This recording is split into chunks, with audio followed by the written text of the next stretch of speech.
Sexta-feira, dia 8 de Nissan, 6 dias antes da Páscoa judaica. Jesus estava chegando a Betânia e hospedou-se na casa de Lázaro.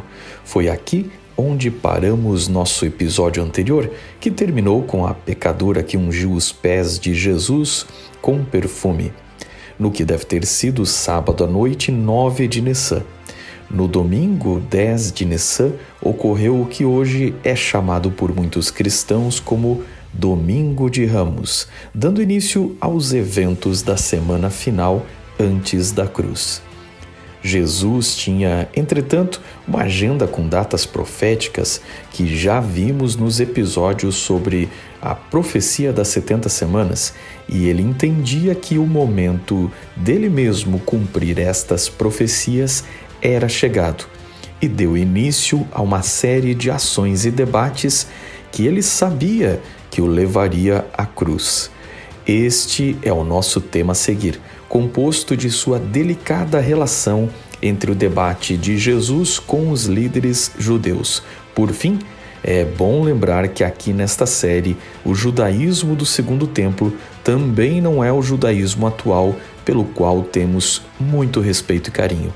Assim como o cristianismo de Jesus não é representado em todos os que se disseram cristãos ao longo da história. Dito isso, e deixando de lado qualquer anacronismo, devemos nos desprender de nossa época atual e compreender o texto em seu contexto histórico há 2000 anos. Bem-vindos ao canal Observatório 7, onde a história, arqueologia, antropologia, filosofia, ciência, arte e teologia cristã avaliam nesta série o século de Cristo. Se gostar, curta, compartilhe e se inscreva acionando o sino de notificações para receber os próximos vídeos. Verifique nossa bibliografia, playlist e demais episódios desta série. As imagens a seguir são meramente ilustrativas, fora de seu contexto original, e o texto repleto de generalizações e simplificações, buscando uma harmonia entre os 4 evangelhos para construir a nossa narrativa.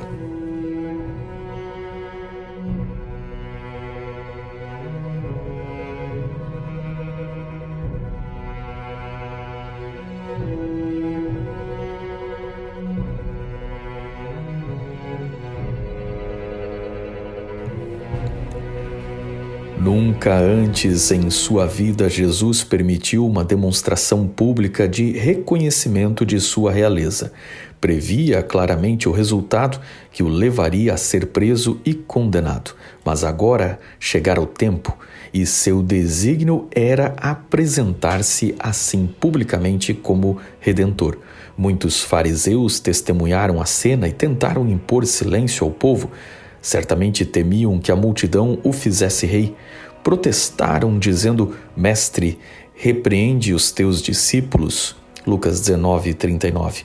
Mas a resposta foi: digo-vos que se estes se calarem, as próprias pedras clamarão. Lucas 19:40. Aquela cena de triunfo conecta a memória das pessoas à profecia da chegada do Messias. Alegra-te muito, ó filha de Sião, exulta, ó filha de Jerusalém, eis que o teu rei virá a ti, justo e salvador, pobre e montado sobre um jumento, sobre um asninho, filho de jumenta. Zacarias 9:9. Quando o cortejo chegou ao cimo da colina e estava para descer para a cidade, Jesus deteve-se e toda a multidão com ele. O templo erguia-se acima de todos os outros edifícios.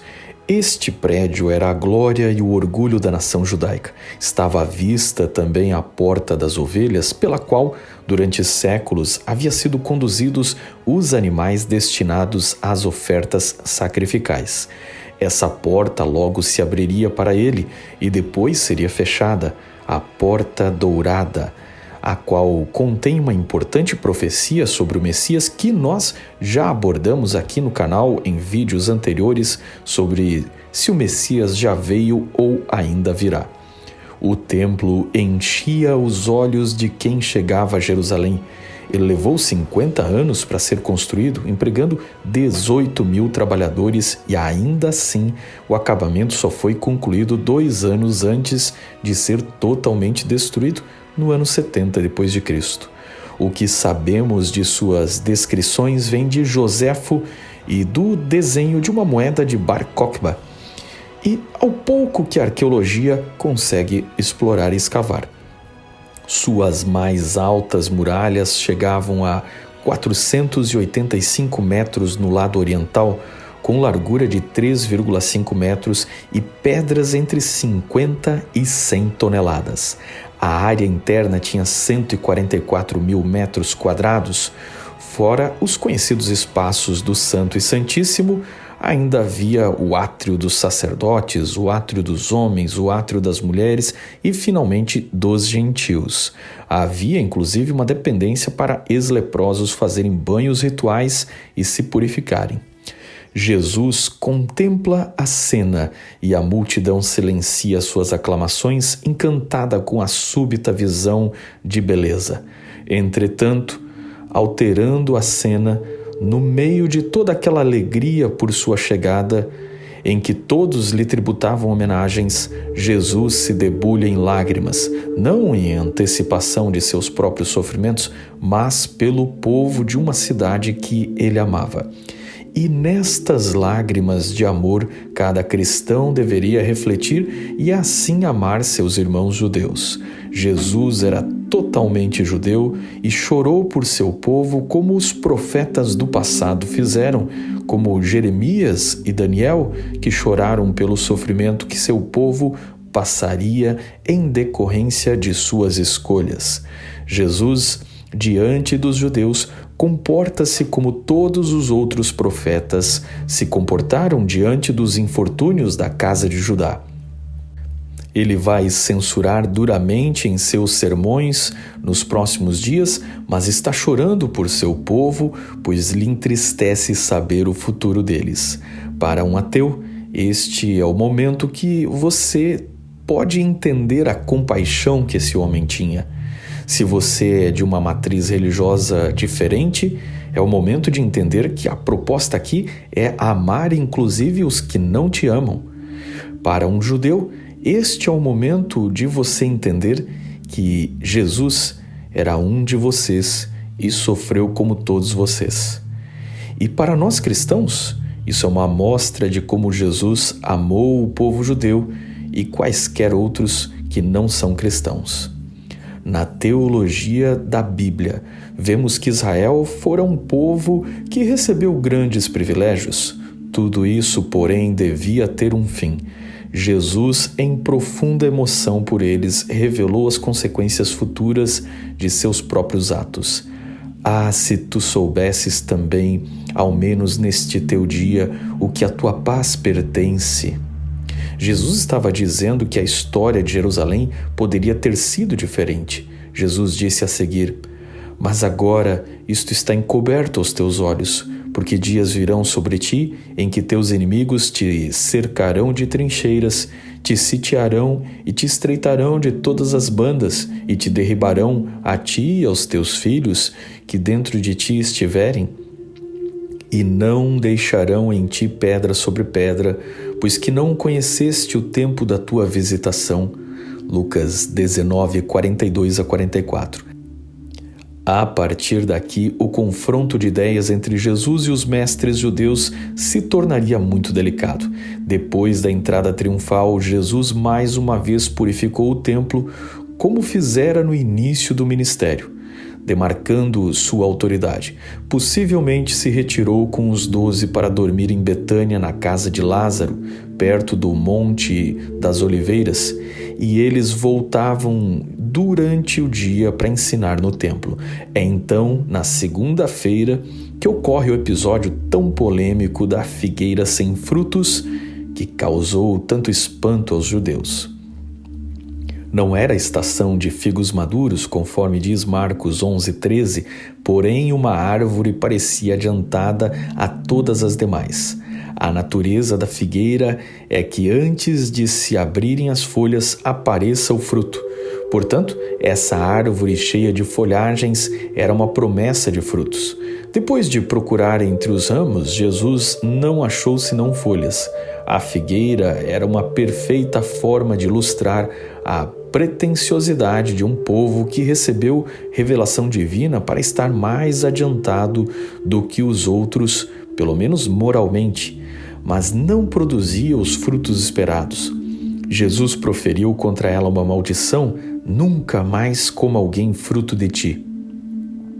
Na manhã seguinte, quando ele e os seus discípulos se achavam outra vez a caminho para a cidade, os ressequidos ramos e as folhas caídas atraíram-lhes a atenção. Mestre, disse Pedro, eis que a figueira que tu amaldiçoaste se secou. Marcos 11, 21. O ato surpreendera os discípulos, parecia-lhes completamente diferente da maneira de ser de Jesus. Muitas vezes o tinham ouvido dizer que viera não para condenar o mundo, mas para por meio dele o mundo se pudesse salvar. Lembravam-se de suas palavras: o Filho do Homem não veio para destruir as almas dos homens, mas para salvá-las. Lucas 9, 56. Mas este ato era único. Então, qual seria o propósito disso? A maldição da figueira foi uma parábola viva. Os judeus tinham esta árvore como símbolo da sua nação. Aquela árvore estéril, ostentando sua pretensiosa folhagem, era a advertência facilmente compreendida de uma religião de estética sem frutos. O ato de Jesus em amaldiçoar a árvore que seu próprio poder criara ficou como aviso para todas as igrejas e todos os cristãos em todas as épocas de que o mesmo lhes seria cobrado. Ninguém pode viver a lei divina sem servir aos outros. Alguns que se julgam excelentes cristãos não compreendem o que significa servir. Seus planos e cogitações têm por fim agradar-se a si mesmos. Agem sempre com referência a si próprios. Na sentença proferida contra a figueira, demonstra Jesus quão aborrecível é a seus olhos essa vã pretensão de se dizer religioso e, com a prática, contrariar tudo o que se disse. Os debates foram esquentando ao longo da semana. João 12, 27 a 43 diz que, diante dos sinais e dos ensinos, ainda assim os líderes não creram nele, apesar de muitos, inclusive entre os principais judeus, crerem, mas não confessarem por medo de serem expulsos da sinagoga, pois amavam mais a glória dos homens do que a de Deus.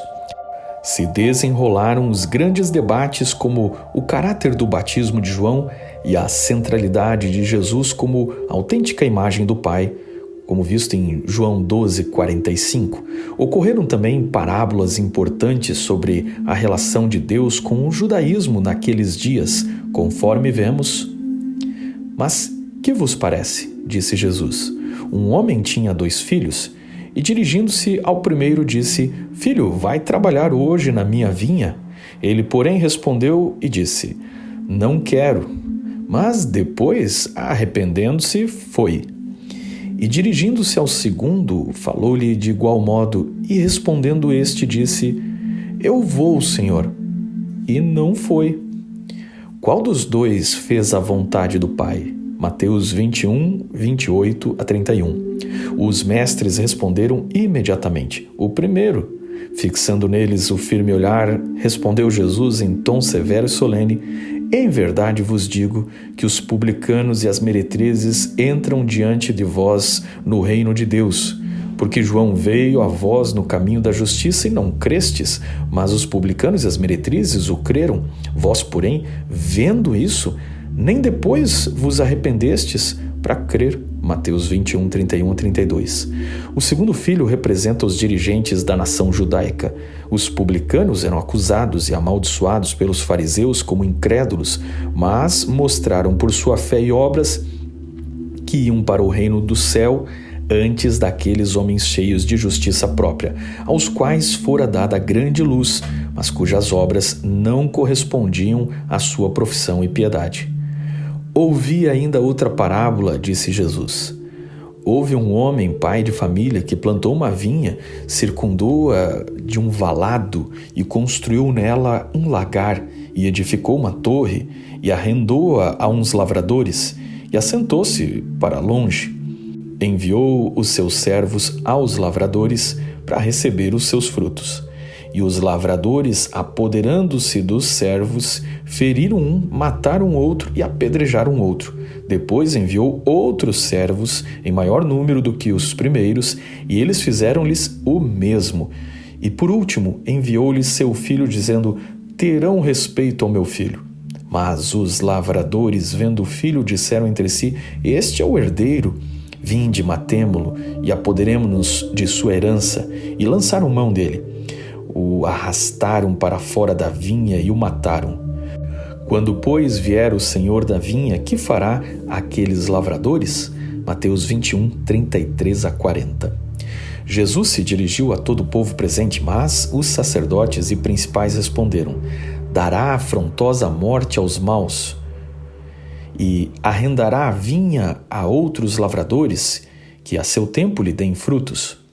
Os que assim falaram não perceberam a princípio a aplicação da parábola, mas viram depois haver proferido a sua própria condenação. Na parábola, o pai de família representava Deus, a vinha era a nação judaica e o valado a lei divina que lhe servia de proteção. A torre era um símbolo do templo, mas como os lavradores mataram os servos que o Senhor lhes enviara em busca de frutos, assim os judeus fizeram morrer os profetas que Deus mandara para os chamar ao arrependimento. Mensageiro após mensageiro fora morto. E agora eles ouviram isso sabendo que já estavam planejando tirar a vida aquele descrito na parábola como o filho. Na retribuição infligida aos ingratos lavradores estava descrita a sorte dos que haviam de condenar Cristo à morte. Olhando-os com piedade, continuou o Salvador: nunca lestes nas Escrituras a pedra que os edificadores rejeitaram? Essa foi posta por cabeça do ângulo. Pelo Senhor foi feito isto, e é maravilhoso aos nossos olhos? Portanto, eu vos digo que o reino de Deus vos será tirado, e será dado a uma nação que dê os seus frutos. E quem cair sobre esta pedra, despedar-se-á. Aquele que sobre quem ela cair será reduzido a pó. Mateus 21, 42 a 44. Mais uma vez, a rocha é um símbolo bíblico de Jesus Cristo e de mais ninguém. E agora surge o divisor de águas entre o judaísmo e o cristianismo, pois Cristo acaba de anunciar que Israel não será mais o reino de Deus, pois este lhe seria tirado. Jesus havia passado os últimos 3 anos anunciando que o tempo era chegado, e agora aqueles tempos que são os tempos proféticos do Messias em Daniel capítulo 9 e na profecia das 70 semanas, que é uma profecia sobre o povo judeu, já estava em seus últimos anos. E Jesus estava anunciando que, ao findar disso, o reino de Deus lhe seria tirado. Israel deixaria de ser uma nação teocrática dirigida por Deus. Isso era duro demais para eles aceitarem. Essa profecia da pedra rejeitada repetiram os judeus muitas e muitas vezes nas sinagogas, aplicando-a ao Messias que eles acreditavam que chegaria. O Messias era a pedra de esquina da dispensação judaica e de todo o plano da salvação. Podemos ver isso na interpretação de Pedro, que também era um judeu e está explicando e falando sobre o cristianismo para os judeus do Sinédrio em Atos 4:11, onde Jesus é descrito como esta pedra rejeitada, de forma que Jesus estava chamando a atenção dos judeus para as profecias a seu próprio respeito. E ele buscou por todos os meios possíveis mostrar-lhes claramente a natureza dos atos que eles estavam por praticar. Citando a profecia da pedra rejeitada, do Salmo 118, 22, referia-se Jesus a uma memória popular entre os judeus de seus dias. Ao ser erigido o Templo de Salomão, as imensas pedras para as paredes e os fundamentos foram inteiramente preparadas lá na pedreira. Depois eram levadas para o local da construção e nenhum instrumento devia ser nelas empregado. Os obreiros só tinham que as colocar em posição. Fora trazida uma pedra muito singular para ser empregada nos fundamentos, mas os construtores não conseguiram achar lugar para ela e não a queriam aceitar. Era-lhes um estorvo sem qualquer utilidade. Por muito tempo, ela foi rejeitada e largada às intempéries. Mas ao chegarem os edificadores à ocasião de colocar a pedra angular, procuraram por muito tempo uma de tamanho e resistência suficientes e do devido formato. Deveriam encontrar uma pedra capaz de resistir à influência do sol, da geada e da tempestade. Várias pedras foram escolhidas, mas nada suportava a pressão e o peso. Afinal, a atenção dos construtores foi atraída para a pedra por tanto tempo rejeitada, que estava até agora exposta ao ar, ao sol e à tempestade sem apresentar a mais leve fenda. A pedra foi aceita, verificando-se que ela se ajustava perfeitamente. Em profética visão, foi mostrado a Isaías que essa pedra era símbolo de Cristo, diz ele. Portanto, assim diz o Senhor, eis que ponho em Sião uma pedra já provada, pedra preciosa de esquina, que está bem firme e fundada. Aquele que crê, não se apresse. Isaías 28, 16. Jesus amou o povo judeu, nasceu entre eles, viveu como um deles. Lucas diz que era seu costume ir à sinagoga no sábado. Ele sabia de cor a lei e os profetas. Ele se alimentava como um judeu, e em seu sangue correu o sangue dos judeus. Sendo totalmente judeu, ele chorou pelo povo judeu e debateu as profecias judaicas como um judeu. Mas este questionamento foi muito desgastante para Jesus. E nos dias e horas a seguir, o clima foi piorando cada vez mais entre ele e os líderes do templo. Foi neste momento que os escribas e sacerdotes enviaram uma pessoa questionando sobre se deviam ou não pagar tributo a César. Também foi o momento quando os saduceus questionaram sobre a ressurreição. Todas estas perguntas eram armadilhas quando os velhos rivais saduceus e fariseus se uniram contra Jesus. Foi nesta ocasião que Jesus os questionou sobre a profecia do Messias, filho de Davi. Mas eles resistiram e o odiaram cada vez mais. Diante do seu orgulho, Jesus censurou os escribas e fariseus num duro discurso conhecido como Ai sobre os fariseus.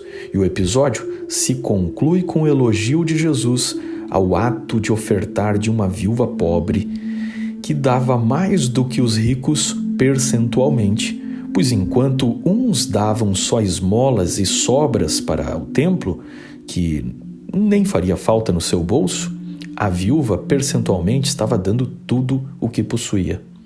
O interessante é que Jesus sabe que os sacerdotes que vão pegar a oferta daquela viúva estão tramando sua própria morte, mas de modo algum ele condena ou proíbe o ato de dizimar ou ofertar. Pelo contrário, ele elogia aquela atitude. Disso aprendemos que Jesus não está ali condenando a religião do templo, o sistema, a organização religiosa. Ele está condenando o procedimento das pessoas que se apoderaram dessa estrutura e estão usando de forma gananciosa. O duro discurso é terminado em Mateus 23 com a advertência de que eles se comportavam igual aos seus ancestrais que mataram os profetas. E segue-se pelo lamento sobre Jerusalém, onde Jesus se compara singelamente a uma mamãe galinha tentando ajuntar seus filhotinhos para protegê-los de algum perigo.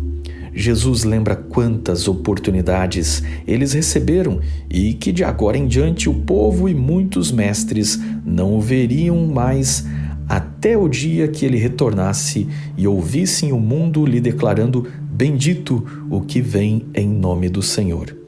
Jesus deixou o templo a seguir para nunca mais voltar, e é neste momento, quando caminhando para o Monte das Oliveiras, eles se admiram da grandiosidade daquele lugar e Jesus os lembra que daquilo tudo não sobraria pedra sobre pedra e que a casa de Israel, seu templo, ficaria deserto.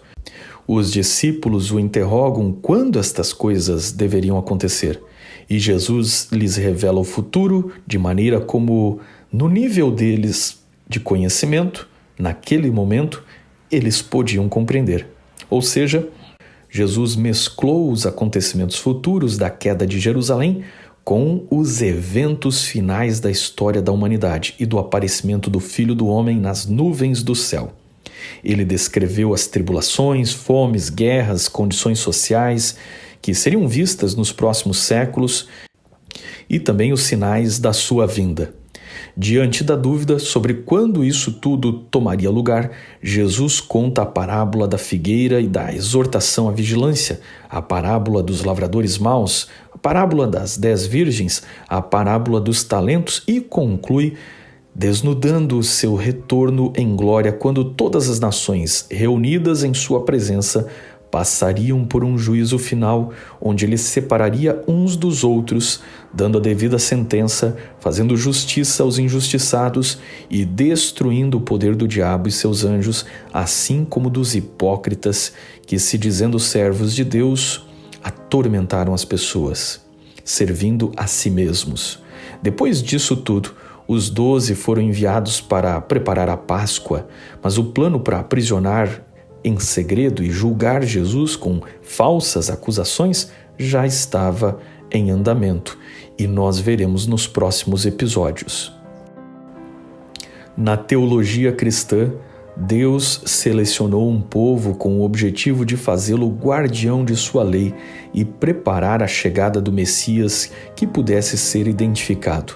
Mas agora, Jesus havia fundado a igreja para transcender qualquer limite étnico e abrir caminho para todos que antes ignoravam o conhecimento do plano messiânico da salvação.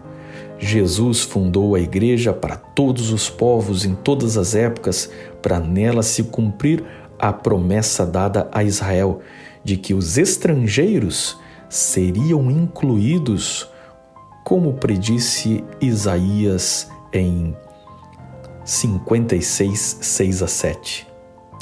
E aos filhos dos estrangeiros que se unirem ao Senhor para o servirem e para amarem o nome do Senhor e para serem seus servos, todos os que guardarem o sábado, não o profanando, e os que abraçarem a minha aliança, também os levarei ao meu santo monte e os alegrarei na minha casa de oração. Os seus holocaustos e os seus sacrifícios serão aceitos no meu altar, porque a minha casa será chamada casa de oração para todos os povos.